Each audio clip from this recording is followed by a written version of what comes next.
Hello, I'm Robert, a voluntary fact checker and helping if you're scared of many things. And this is the media just going crazy about Russia winning Avdiivka, which it's like they said, look, if you're in London, in United Kingdom, then you may know about Bognor Regis. So imagine Russia is a tiny coastal resort, and it's near London.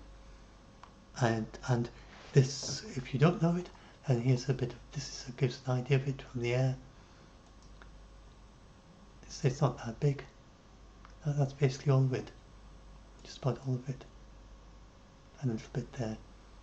So now imagine that you were told that Russia's been fighting in the United Kingdom for 4 months, and in that time they've managed to take Bognor Regis. And this is in the news around the world as being a huge, huge victory. Look, wow, Russia's taken Bognor Regis, and they only lost 364 tanks in the process, and thousands of soldiers. And it's been a big battle. It's lasted all 4 months, and that was their main strategic objective for the winter 2023 to 2024. And they've succeeded, hooray. And so then the news stories say, so therefore Britain better watch out, because they're going to take Birmingham next.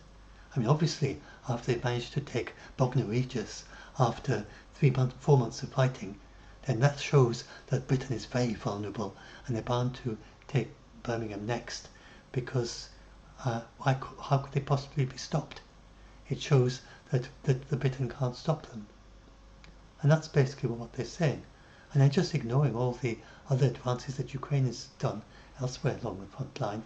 And they're ignoring that winter is when Ukraine doesn't fight. Ukraine's never fought in winter in this war. It fought in summer 2022, and then it stopped for the winter. And it fought in summer, spring, summer to the fall in 2023, and then stopped in winter. And Russia is being very stupid by fighting in winter, because this is such a bad time of year for fighting. The sensible armies just hunker down, and if Russia was sensible, it would just be hunkering down and wouldn't waste all these soldiers fighting for this tiny, tiny place. So this is the actual photograph of it, and you can see how small a place it is. This is photographed from the air, satellite photo. It's mainly residential. These are all residential houses. Here's a zoom in on them. You can just zoom in on the map and you can see that that's just a residential area with houses and gardens and things. You can go, if you go to this, it hasn't got street view. This is on Bing Maps. If you go to the Google Maps, you can go and get these photospheres, and you can drop in different places. So I've done that and looked at it, and most of it's residential areas, and cars and houses, and obviously a place where people are living. And then you have this industrial park here. I think that's the industrial park. And then you've got the railway line. And here's the railway line. And so it was quite an industrial hub before the war started. Not a huge place, but it had, this is a silica sands. This is actually a lake that was formed as a result of digging out the silica sands. For the silica sand quarry, it's got, I'm not sure which of these, somewhere there it's got a coke producing plant, and by coke I mean coking coal, used for steel. And this was the main source of the coking coal for the steelworks in Mariupol. So it was quite significant industrially, but this is what happens. This is the coking coal factory now. And so Russia has destroyed the steelworks in Mariupol, you know that, because that was really big in the news in 2022. So before they can produce any steel, they have to rebuild the entire steelworks, which is pretty much reduced to rubble. And they have also destroyed the coking coal factory. So in order to supply coal to Mariupol, they have to rebuild this place. Imagine how many millions of dollars that's going to cost. Then if they want to restore Avdiivka, they have to rebuild all these houses. Just about all the houses are now destroyed in Avdiivka. Basically, and I've got this image that this is basically what they've done. They have become the king of the sand, king of the rubble heap. In Avdiivka, in Mariupol, in Bakhmut, in Severodonetsk, they're just sitting as the king of the castle on top of lots of different rubble heaps. They're not even useful places for soldiers because houses are all gone. They have not a useful place for barracks. It's just a pile of rubble and houses that are half fallen down. And so that's what Russia has gained with this war. It's a huge economic liability. And either if Russia was lucky in inverted commas and it actually managed to retain the occupied area, then it would need its entire foreign reserves to rebuild them. We know that because Ukraine wants to confiscate as war reparations the foreign reserves of Russia, and that would not be sufficient to rebuild Ukraine, but it would help towards it. And the amount of damage that Russia has inflicted in occupied Ukraine is far more in the rest of it. And to repair all that, then the entire Russian foreign reserves, which are really quite vast, is not sufficient. So obviously Russia would struggle with its really quite weak economy to rebuild the occupied areas of Ukraine. And now this is not even very useful for the war. It's got a single railway line, but this railway line, it goes to the Ukraine-held territory. So it's only going to be useful for travelling from Donetsk to Avdiivka. So the railway line is not much use. It's not a transport hub.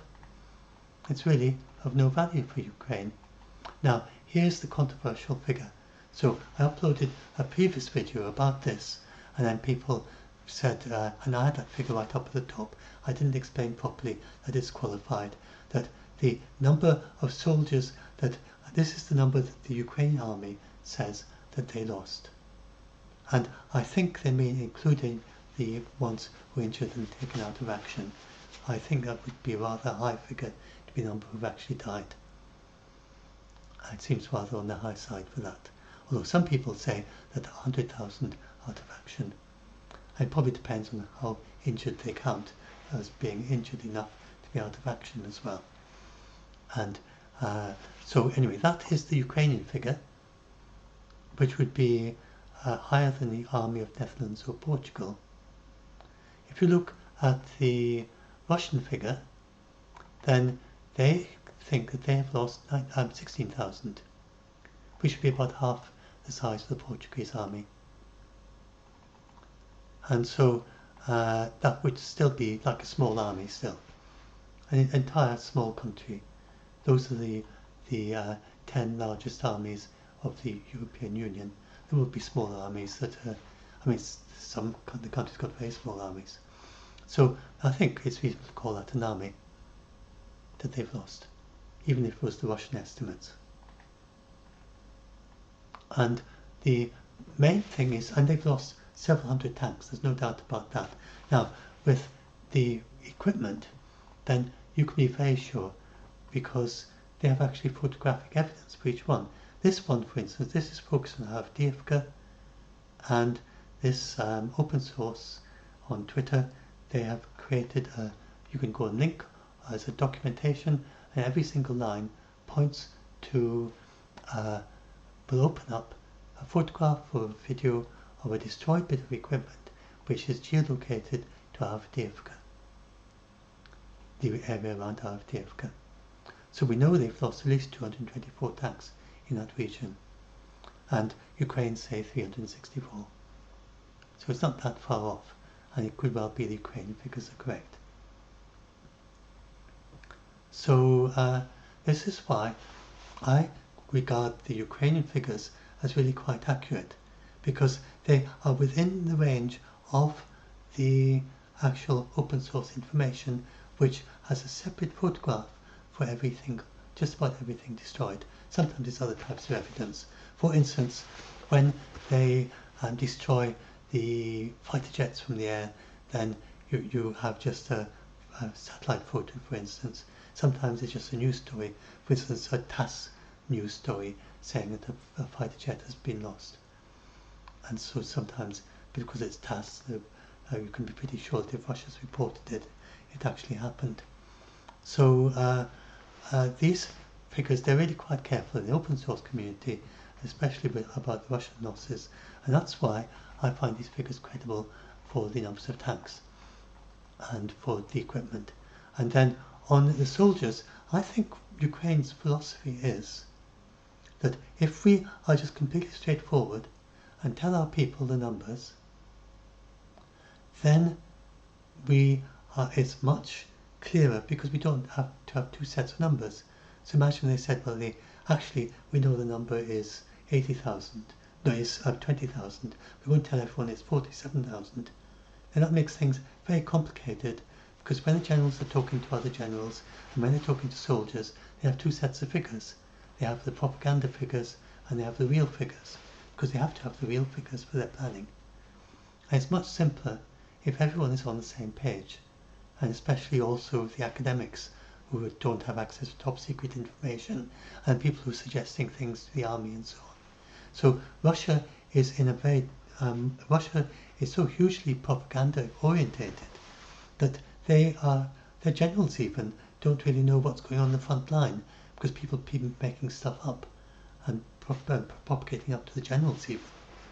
So that's the opposite extreme. And as far as I can tell, Ukraine seems to have taken this policy of just straight reporting things as best as they know them. I think it's probably a good thing to do, but they keep something secret, so they don't reveal their own losses. But they are very careful about the Russian losses. But of course other people don't agree, and other people think that they are greatly exaggerating the Russian casualties. But what we can be sure is they are not exaggerating by a significant amount the numbers of tanks lost, for instance, because the photographs of everyone, and it's only within a few hundred of the 2,714 I think was the latest number, and it's only within a few hundred of the figures that Ukrainian army say. So you can be, I haven't checked the latest, but it usually is. So now let's look at the larger context. So this is Russia's huge victory, and it's taken this little spot here in the near Donetsk. Donetsk has a population of 2 million, so it's like that's nearly the size of Birmingham or Chicago, and the entire urban area. And this little enclave outside of it, which Ukraine was control of, and so it's been a kind of big thing for the local people in the Donetsk Oblast that they've, which includes that, then that all this area is so close to Donetsk and it's Ukrainian held. So, but it's the Ukrainians were not about to do a big advance there. There's sort of no strategic value in the war, and Russia has chosen the worst possible time to fight there, in winter, when there are appalling fighting conditions, mud everywhere, tanks can't go off the main roads, the people get frostbite and they get hypothermia. And they chose to instead of just hunkering down and letting their soldiers have a bit of a rest and try to rebuild their forces for the fighting season. So it could have been, they could have had a rhythm, which would be the normal thing in this part of the world, because of the mud season and because you just literally can't fight very well in winter. Then they could have had a rhythm where both sides, the soldiers get a bit of a rest in winter, because it's really appalling conditions for fighting, and then they would go back to the battle in the spring. But Russia has decided from its side it's going to do huge attacks every winter, and lose vast numbers of soldiers. And in 2022 to 23, they lost a large part of Wagner, which is no longer an effective fighting force anymore. And partly because they did their revolution, they did their, whatever you call it, they advanced on Moscow and all that thing that you remember from last spring. But Wagner was by far the most effective fighting force that Russia had, because it was innovative for Russia, by Russian standards. They made quick decisions on the battlefield instead of waiting for a general to tell them what to do. And it was their most flexible fighting force. It's now gone as a result of their decision to take Bakhmut in the winter of 2022 to 23. If they had just hunkered down, like was the most sensible thing to do, Wagner would still be there. And they could have done things in the fighting season. So this doesn't make much sense. They've, whatever the number, whether it's 19,000 or 47,000, they've lost thousands of soldiers and hundreds of tanks that would have been very useful in the summer. And okay, Russia's creating more tanks, but it could have had those. It's lost several hundred tanks, really to very little purpose. And now this is to give you the larger picture. So Ukraine, and now this is, and I explained in that longer video why I use the Institute for the Study of War as a source and why I see them as a trustworthy source. They again, they have links where they explain where everything, they have with their situation reports, they have lots of links where they talk about the basis of the information, and a lot of it is the Russian telegram. So if you go and follow the Institute of Study of War, first of all, they have a very Russian-centric point of view. Even they're very much American focused. So they're not pro-Russia, but they are very cautious about attributing things to Ukraine, because they don't want to. They protect Ukrainian operation security very well. If Ukraine doesn't want to talk about something, they won't talk about it. And they don't try to, and they're careful not to even hint at what they think Ukraine might do next. They do lots and lots of discussion of what Russia might do next. They don't talk about what Ukraine might do next. So if you follow just the Institute of Study of War, you get loads and loads of ideas of things that Russia might do, and then it feels as if Ukraine's got nothing it can do, because they just don't tend to discuss what Ukraine might do, so as not to give Russia ideas. They only talk about things that Russia thinks Ukraine might do. They don't talk about things that they think Ukraine might do. That's their philosophy, essentially. And so anyway, Ukraine have managed to get through Drobutyne, all the way through the front lines. And there's no doubt about this. There's photographs, you can see the dragon's teeth, which is the line they followed, and it's all geolocated, and lots of photographs of the tanks and photographs of the soldiers moving. And I followed the open source community on Twitter, and I follow lots of experts on Twitter. I follow military strategists. I follow Dmitry, War Translated, who does lots of translations of Russian accounts of what's happening in the war. I follow the Ukrainians and what they say is happening in the war. So I keep quite a good tabs every day. I'm in there most days, except when things are very quiet, and find you just keep in touch with what's going on. So I wouldn't normally. I do that because I need it for fact checking. So this is the situation. They, I don't know if the mines were just the minefields. So when Ukraine went into the war when Ukraine went into 2023, sorry, not the war, into 2023 at the start of the war, they were just getting their foreign tanks for the first time, and they were just starting to get things like the Patriot air defense system. And so it's now they've got 3 Patriot systems, I think, and one of them is involved in shooting down fighter jets across the Azov Sea now, and in shooting down air command and so on. So at the start of 2023, Ukraine went into 2023 with, they didn't know, but there were huge, very thick minefields there, which were designed by a Russian general called Surovikin, who seems to have been a very clever general. But Putin doesn't like generals who are good at their job, and so he sacked him. So he's not there for 23 to 24. So this general, he designed these very deep minefields that are too deep for the NATO equipment. And he also designed them with lots and lots of ways of alert systems, essentially. And then he put little military garrisons, and this area is made up of lots and lots of little fields. And the fields have tree lines between them. And every tree line, and this what they couldn't tell that from orbit or from the reconnaissance or whatever, or satellite, but in every tree line he'd position a little garrison of soldiers.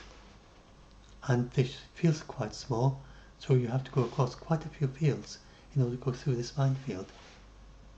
So, and then he had them set up with a way of firing unexploded mines over the back of the people who were coming in. So when Ukraine tried it in spring 2023, it tried to go through the front line, the minefield, using the NATO technique, and it just didn't work. They had a big rope that was supposed to go to the far side of the minefield. It didn't reach all the way. So it only led to like the middle of the minefield. If you then were to follow the tactics that NATO recommended, you just find yourself in the middle of a minefield, stuck there. And what do you do next? And you've just got to retreat. And then how are you going to use the next rope? And then but then worse than that, there was the alert system, which meant that within minutes, instead of tens of minutes is what you normally expect, within minutes Russia knew about that and they were already firing back. And then they were firing these unexploded mines at them as well, or dropping them from drones and things. And it was just not possible to use the NATO techniques. They simply didn't work.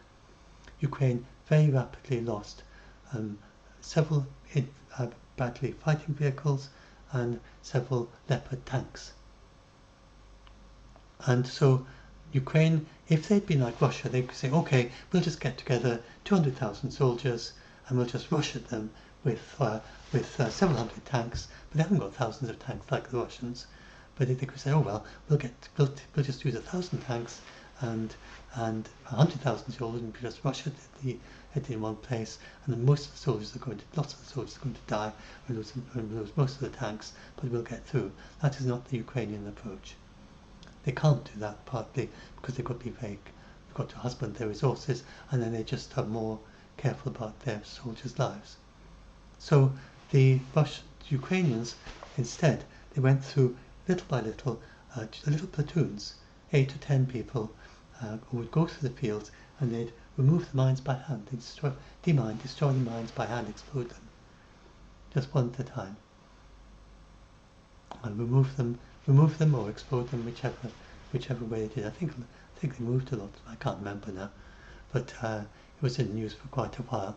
And for all the spring and all the summer last year, then they were just sending thousands and thousands of these little, just all in that one place. Just so the soldier would just go and remove a few mines, another block, remove a few mines, another remove a few mines, and they come to the tree line, and then they'd fight the Russians in the tree line. They go through the tree line and remove a few more mines. Eventually they took that entire area in that way. Very, very slow work. And that is how they got through the minefield. And so now, at the end of this summer, they're all ready to do a big counter-offensive, and people were saying, well, look, they're going to do it now. that is when the aid got stuck in the US Congress. So they got their first batch of ATACMS, and they were very devastating in their effect. But then it became clear that the US did have the aid all the way to the end of the year, but Ukraine at that point would have been aware that they didn't know if they were going to get funding this year. So they had to think, well, over how are we going to keep going all over the winter? So then, from then on, the US prioritized sending defensive equipment to Ukraine, sending air interceptors, and sending ammunition to Ukraine. And meanwhile, Europe started ramping up on all those things. So Germany is supplying air interceptors, and then Europe has started collaborating with the Ukrainian defense industry, and the Ukrainian defense industry collaborating with European countries, and they're all working together to find a way to keep going, and they are going to be able to keep going. They've got lots and lots of things sorted out now, so they can keep going without the US supplies, because they can't rely. So Ukraine can't rely on the supplies from the US, and despite what Zelensky is a politician, and so he exaggerates. He's I say the Ukrainians are very accurate about the numbers lost and the figures of the tanks and so on. But Zelensky often exaggerates about the effect of what will happen if he's not supplied with these things that he's sent to him. So so they're all giving the impression, the media and Russia as well say the same thing, of course, for their point of view. So you go and see the Western media who try to influence the Republicans in the House, and then you get Russia who are just taking advantage of all this and saying, look, we're winning for their propaganda reasons. You get the media who are trying to influence the Republicans, and also they just it's a big story. And then you get Zelensky, and he's saying, well, look, we're just about to lose, and if you don't supply us with this money very quickly, then Russia's going to sweep over the whole of Ukraine. And he doesn't actually say that. If you listen to him carefully, he's talking about years in the future rather than right away. And it's really not possible at all, because, as I said, Ukraine has not got no ammunition; it's just got a reduced amount of ammunition, and Russia is able, in this situation, to very slowly advance to Avdiivka. There's no way that Russia is going to take back Kherson, which they lost at the end of 2022. Nobody is suggesting there's any chance of Russia taking back Kherson. Nobody is suggesting there's any chance of Russia taking Kharkiv. So that gives you an idea of how just way up in the clouds these people are thinking that Russia's going to take. If they can't take back Kherson, nobody's even suggesting that Russia could take back Kherson city, or that it would capture Kharkiv. Never mind something like Zaporizhia or Kiev or Lviv or anything like that, or Odessa. So it's just all fantasy. It's not going to happen. And these people who claim that Russia is going to start, that Ukrainian defense is going to collapse and Russia is going to win, and they don't give any concrete examples. They don't say what could possibly happen. So, it's not true. It's just not true. So now, this is the situation for this summer. I'm not saying this is going to happen, but this is what Russia should have done if they'd been more sensible with whatever the number of soldiers, and certainly 364 tanks. They should have closed up the third line there and made it a very, very strong, rebuilt the minefield, rebuilt their defences, and made sure that this was actually useless to go through there, because they built a new line behind it. They didn't do that. They've been fighting Avdiivka. Then Ukraine also, they have a couple of pockets across the Dnieper River, and if Russia was sensible, and this, I say, shows how strategically dim they are. It's all internal Kremlin politics drives a lot of this. It's not military strategy. And so they should have sent all those soldiers and those tanks to the Dnieper River to stop the Ukrainians, which have got 2 outposts, and they can't be that well held. They're not very easy to supply across the river. One near the Krinky, near the Leshki Sands, on the other side of the Antonovsky Bridge from Dnipro City. And instead of doing anything about them, they go and lose a small army up at Avdiivka, which they could have used to, for instance, secure the Russian bank of the Dnieper River, or to heal that breach there. So when the spring and summer comes, if you hear there's a big counteroffensive there, which there might well be in those areas or somewhere else, then just remember that Russia could have had a small army to stop it, and it lost it because of this big focus on Avdiivka. And if Ukraine managed to get through here, then they would go back along behind the front line both ways, and then if they do come through here, this will mean that Kherson Oblast is very vulnerable, and Crimea will be. So the reason they didn't do it last year is because it took all summer to get through there. That's a tiny, tiny advance. And then they were just about ready by the end of the year, but then it was getting towards the end of the fighting season. They would have a really, it's a very big job going through there, because once you're there, you have to have big, go rapidly up that way, rapidly up that way, because you need to widen if you just got a long thing like that in there, it's going to be very, very vulnerable. You've got to widen the inlet. And of course Russia, from their side, if they kept that army, the 364 tanks, they'd be doing everything they can to close it from both sides to capture these the soldiers that have gone through. They're trying to liberate an area down here. So this is the most difficult thing an army can ever do, is to go through a breach like that. And they do it when they're in a very strong position. And at the end of the summer, they were not in a strong position. But when it comes to spring, summer this year, they will be in a reasonably strong position, because Ukraine, as far as we can tell, and the Ukrainians will have much better intelligence about this, they seem to have just left that gap and not healed it at all.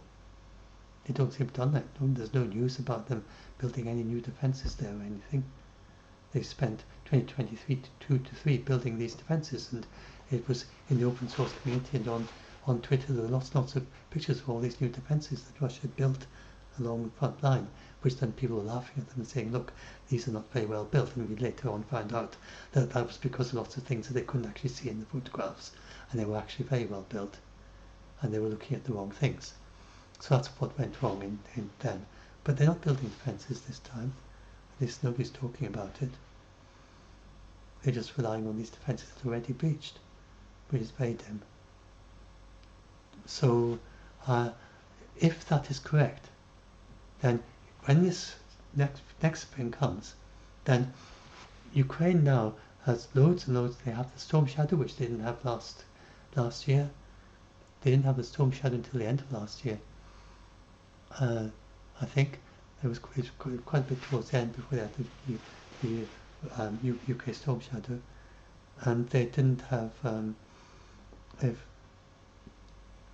they didn't have the third Patriot, which was shooting down the fighter jets here. They've got lots and lots of capabilities they didn't have back then, and the drones. Then both sides are building up their drones, but Ukraine is building up their drones far faster than the Russians, and they've got and they're much more innovative.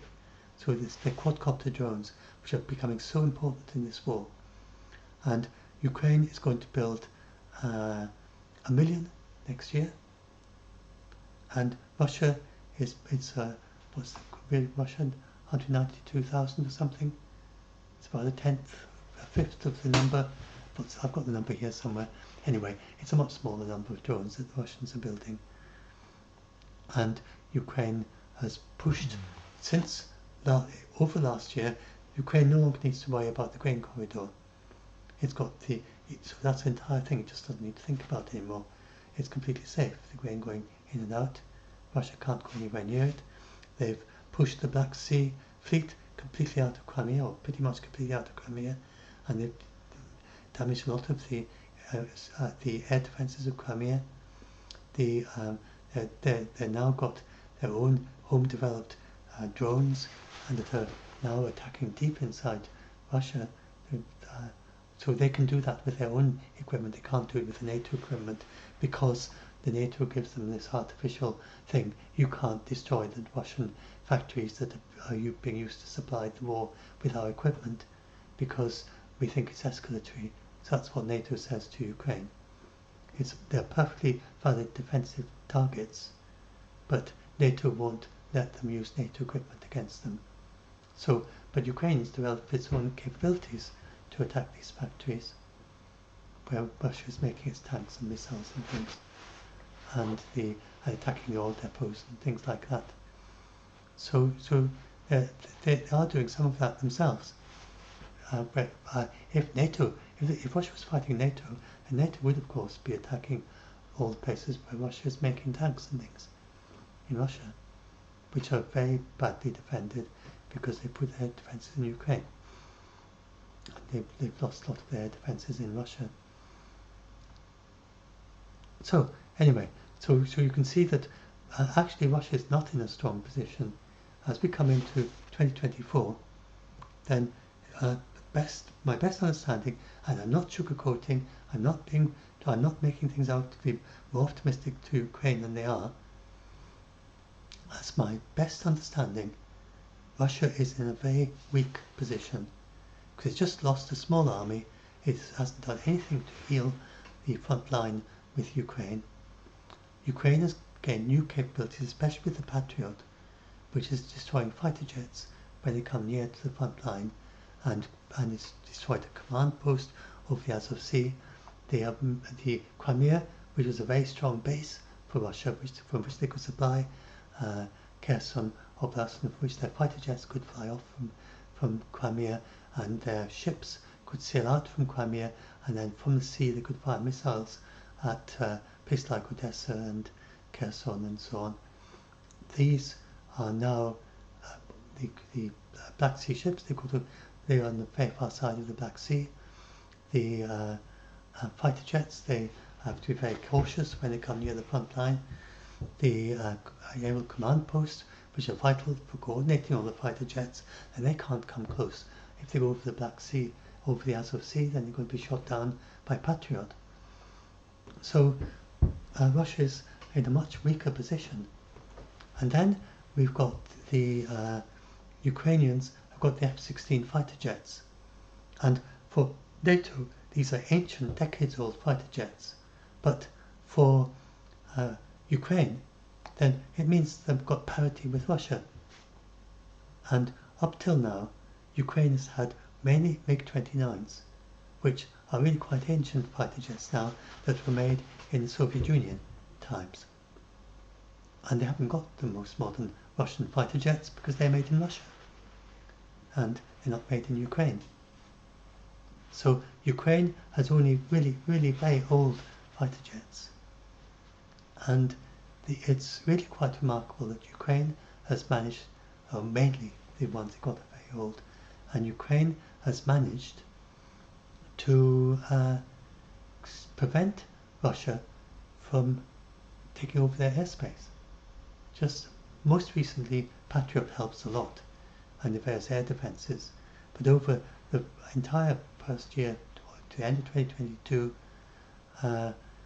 then it was mainly just the fighter jets by themselves that were making it very difficult for Russia, and some of the air defences for low-flying Russian jets, the shoulder-mounted, like the Stinger and so on. So that's the situation. So I hope you can see that actually the situation it's really quite strong. Ukraine's coming into 2024 much stronger than it did when it went into 2023, and Russia's going in much weaker. At least that's my best understanding of the situation. And yeah, this is about how the open source intelligence. You can see every single tank is documented. So, and this is the Russians themselves, they agree that Avdiivka Triangle, they called it, like the Bermuda Triangle, because they lose so many soldiers there. And this is just a reminder that the human beings involved in all this, and these are called the White Angels, the policemen who go through house to house in Avdiivka. People try to live there because they're old people who just very reluctant to leave home, and you get their children in the rest of Ukraine pleading with them to leave, but they want to stay. They even with their house, and they're thinking to themselves, what have we done? Why is Russia destroying all our houses and destroying where we live? And they just stay, and they just can't bear to leave. But the police managed to get quite a few of them evacuated. So anyway, that's that. That's just about, and so that is too. This is from the this is a Ukrainian point of view, what was happening, and then it's coming to here, which is about what the Russians think about what's happening there. Right. So I've talked about most of this here, and then NATO's equipment is vastly superior. So when I was talking about all this, about you can see that Russia's been fought pretty much to a standstill there, and Ukraine is winning back, and they're all poised for a big counteroffensive.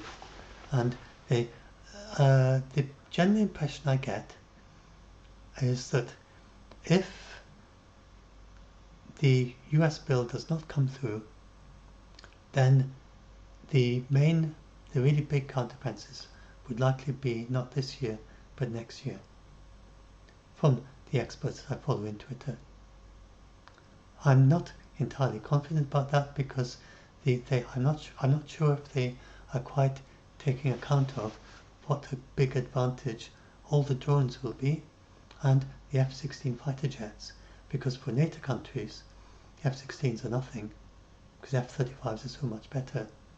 I'm not sure if the Western analysts are contracting enough for the advantage of an F-16 compared with the Russian fighter jets. Remember that NATO has never fought the modern Russia. Ukraine is the only country in the world with anything like parity with Russia who has ever fought Russia. So Ukraine really has a much better idea of what they can do in this war than the NATO countries can, because they've got a direct experience of fighting Russia. And for NATO countries, it's all academic really, and based on whatever Ukraine reports back to them. And Ukraine think that the F-16s will make a huge difference. NATO are rather skeptical about that, NATO countries, but if the Ukrainians are right, it might make a very big difference to the counter-offensives. That's what they think. But they are very cautious about predicting that they're going to do a counter-offensive, especially after last year when they didn't do one. But so it's hard to tell. It really is hard to tell what's going to happen. Are they going to do counter-offensives this year, and major ones? I'm sure they do small ones. And will they do major ones? And will they be able to retake a large part of southern Ukraine? And it's impossible to say. And then if the US bill goes through though, and I think there's a better than 50-50 chance, you shouldn't rely on it going through in your hopes and so on, if you are hoping for Ukraine to win this war quickly. And I think most people want it to end quickly anyway, whatever your thoughts are about it. And it's not going to win with Russia. So and then Ukraine is not going to win. Russia, they do use human waves. I got someone commenting and say, Russia don't use human waves, but all the people I follow call them human waves. I don't know anybody who's reliable who says they're not human waves.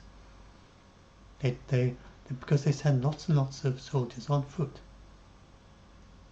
and or on vehicles, then they jump off quickly and they run and hide in the rubble, and then they start making their way forwards, crawling through the rubble, and just finding places they can. They don't have time to dig a trench. They just try and make their way forward, and a little bit further forward, and another lot of them come, and another lot, and then a lot of them get killed. And that is pretty much the definition of human waves, where you're basically depending on human beings rather than tanks and rather than artillery as the main way of moving forward. And that's why they're losing so many people, so many soldiers.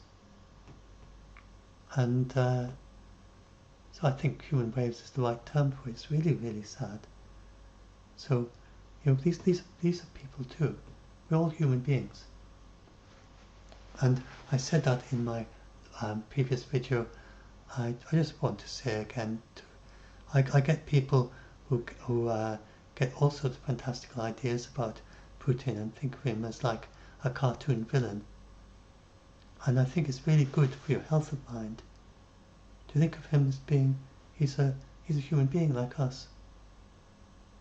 And just to imagine, it's almost impossible to imagine it. But suppose that one day he woke up and he was like you are, and he just thought back on his life, look at the awful things I've done. And then he was to have a change of heart. And people do, or it might be that it's only after the war is over and once and if he was surrendered to an international criminal court, and then he has time to stop and reflect on what he's done with his life. So people do change. So now it's almost impossible to imagine Putin changing like that. But I'm not saying that this is a likely thing to happen, but I think this is good for your own peace of mind and for your health of mind to think of Putin like that and imagine that Putin could change like that. He's a human being, and it is possible for him to change like that. Because if you do that, then partly it helps with all the paranoia that some people have and think of him as being like, you just start thinking of him as being like a human being. Even if he's a human being, it's very misguided, very confused, and he's got very strange ways of thinking, but he still is capable of coherent thought. He is not going to attack NATO. That makes no sense.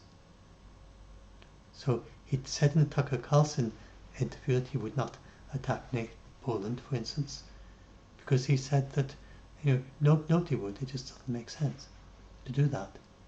Well, anyone with coherent thought would say that. So you don't need to say, if you've got this idea of Putin as a kind of cartoon villain, then it's maybe hard to believe that. But he's a human being. He is capable of coherent thought. He is not a cut-out figure. And he's got his generals as well. And they've got their aims and objectives, and he wants Russia to be a great country again. Otherwise, why would he be leader of Russia at all?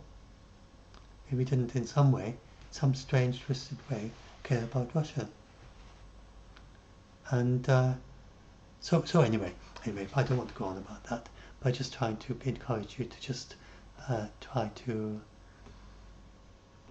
if you can, please try not to build up hate towards the man or towards the soldiers, but rather at least not to think about it too much, just to focus on the good things that are happening in the world and the kindness, like those white angels helping those people, and all the good things that are happening in the world, and just try to ground your mind in the kindness around you, that you are not at war, and that think about how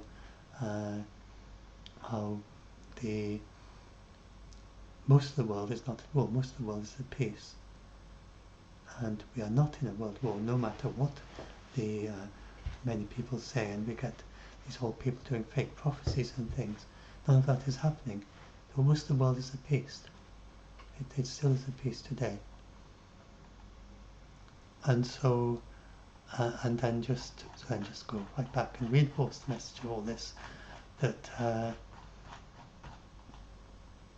Ukraine, Russia has not achieved some big battle. It hasn't achieved. It's just a tiny thing. It took this tiny city, about the size of Bognor Regis, and it just doesn't make sense that a country that Russia escalating to its max, putting all its might into taking this place. It took it 4 months for it to take this little place, and it lost hundreds of tanks doing it. This is not an army that tomorrow will be advancing on Kharkiv or Kherson city, never mind the rest of Ukraine. And Ukraine is low on ammunition, but it's not going to run out of ammunition.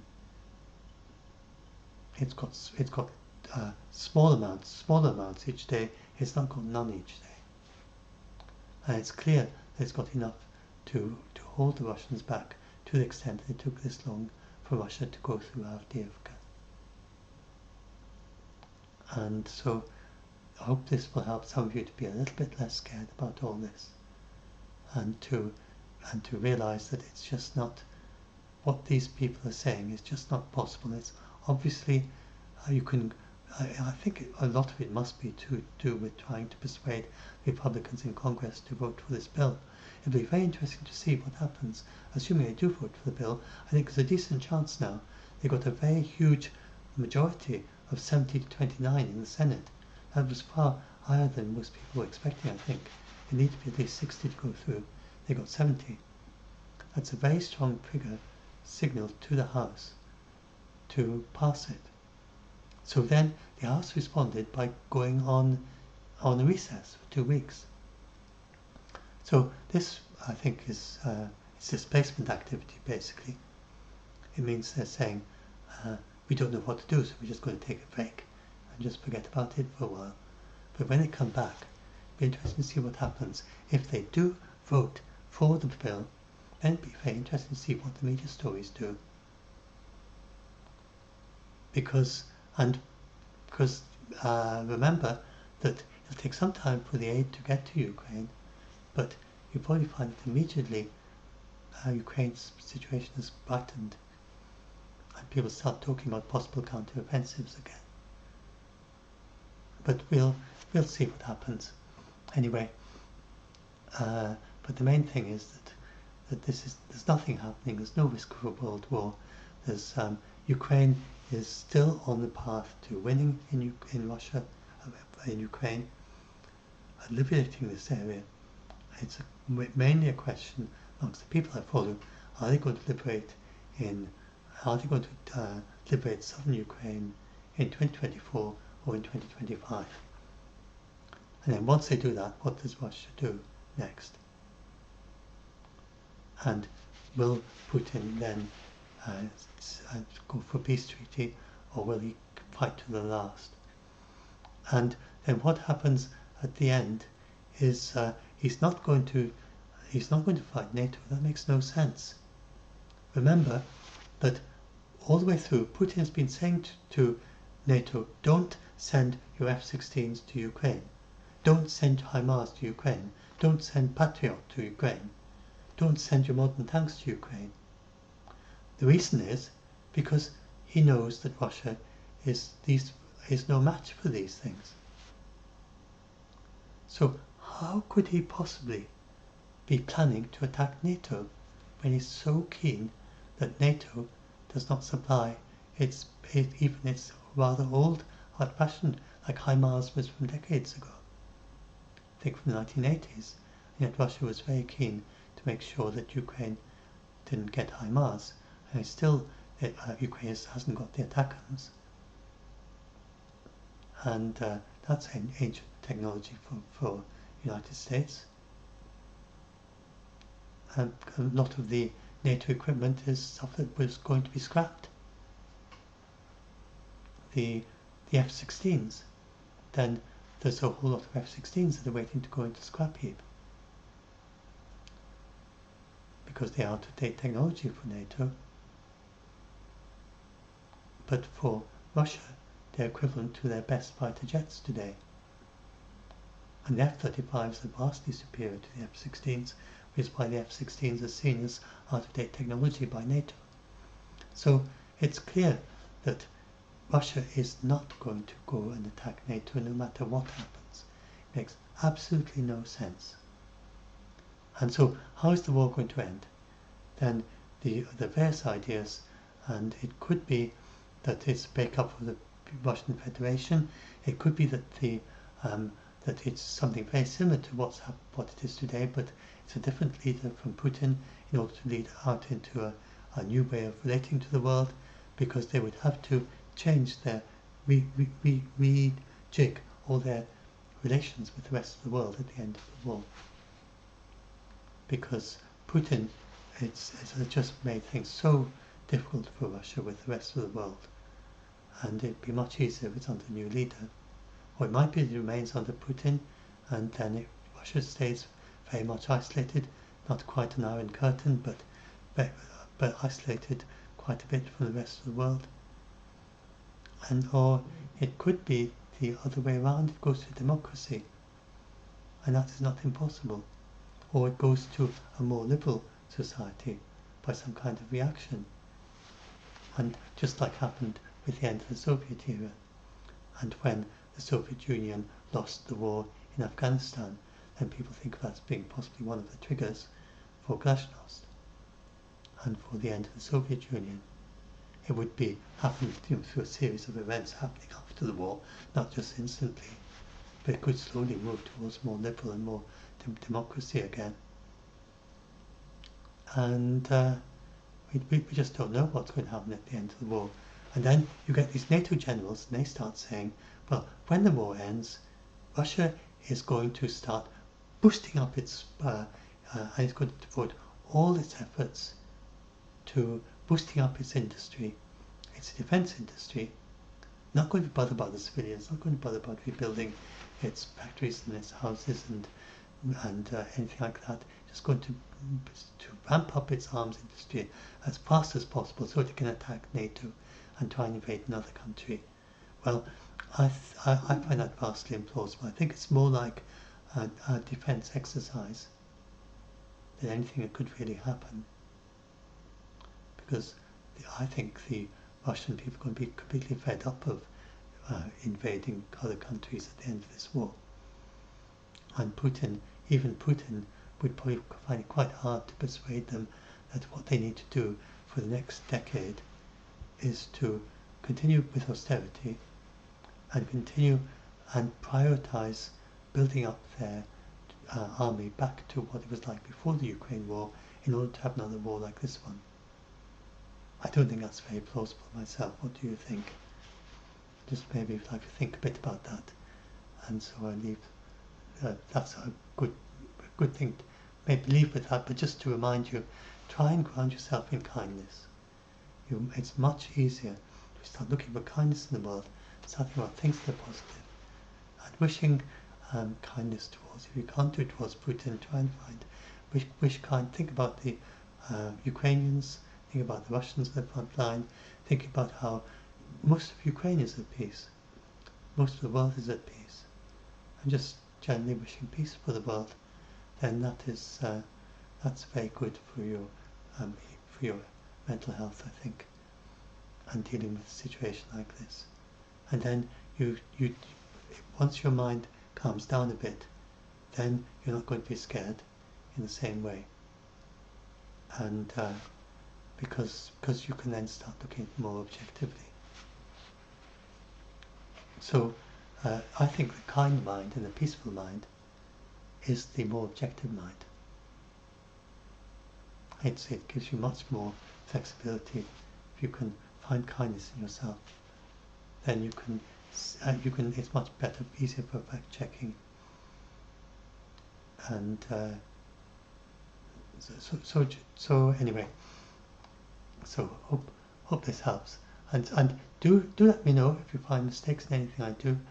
And so thanks very much for the people who commented, who did did spot that I was relying too much on the casualty figures by that the Ukrainians give.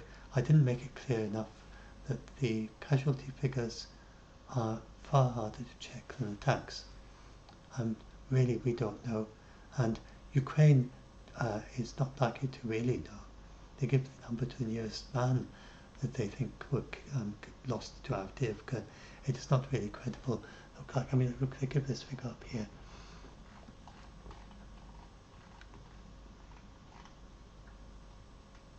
$47,186 individuals. I mean, they can't have counted every individual soldier that died in Avdiivka. So it's, but it's their best guess by some means or other. But I do think that I think it's probable that the Ukrainians, that is their best guess, because they don't seem to swing the figures for anything else. So I don't see why they would for personnel.